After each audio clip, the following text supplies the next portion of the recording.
Hey folks, been a long time. Not real sure how to explain that.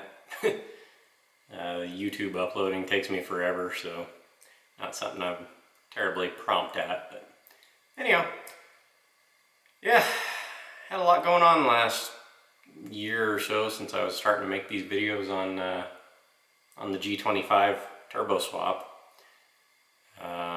Lately, I've been focusing on trying to get the power steering to stop leaking. We'll get to that in a moment. First off, the G25, it's amazing. I really like it. And then my transmission broke. So, second gear I do not have, and for a car with not much torque and something that really likes to rev out, you need second gear. There's just no way around it, especially with autocross. 45 miles an hour in first, it's just not enough. So I have plans to get that fixed, just a matter of budget, you know how it goes, car stuff. But anyhow, the power steering.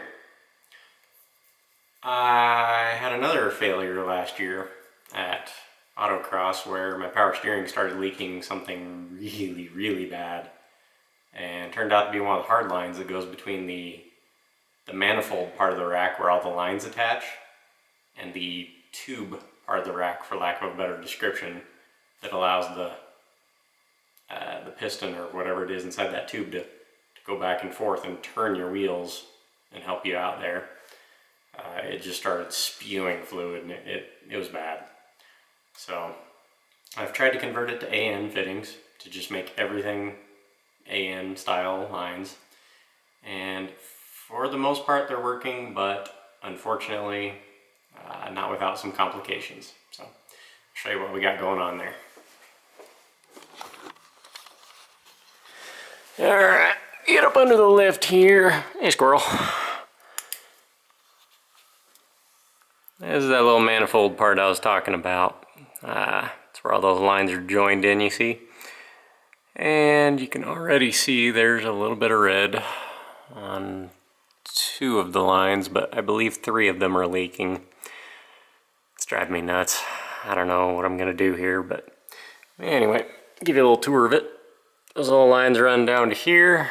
Got some adapters and some cat hose with AN style fittings, and this part of it, those seal great. However, up on the manifold side of things, it doesn't. So I've got about 3 options. Either A, I can have a leaking car, which when you see all the work and everything I've got into this thing, it's not really an option, but anyhow, we can either have a leaking car, try and go back to the stock style lines, which those are actually over here in this little pile. Yeah, I'll zoom in on them here for you. It's these little copper looking lines. Anyhow, they didn't seal very well either. So hence the approach to an AN style. And yeah, the third option is, well, back to the second option, go back to stock style lines and hope that it doesn't leak and it all isn't just a waste of time and effort and money.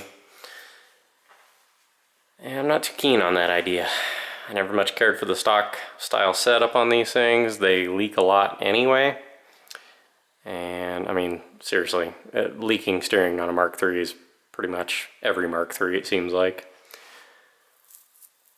And yeah, third option is delete the power steering, save, I don't know, 8 or 9 pounds of weight, and which off the nose is a good thing. However, I would need to grow me some Tony arms. If you don't know Tony, some of you do, you know exactly what I'm talking about. But running big wide tires on a Mark III with no power steering, it's rough. Especially with the fastest turning steering rack that was offered for the Mark III. So, it's a lot of work. I'm up for it though. But anyway. I don't know what I'm going to do there. But I do know what I'm doing here in the next couple weeks. This is Megan's Miata. And as you can see, it's had better days. This is what happens when a dumbass doesn't, you know, pay attention at a stoplight and just decides to drive into you. Anyway, yeah, long story short, got big plans for this one. Stay tuned. Alright, well, thanks folks. Thanks for tuning in, and we'll see you next time. Later. Which button do I hit?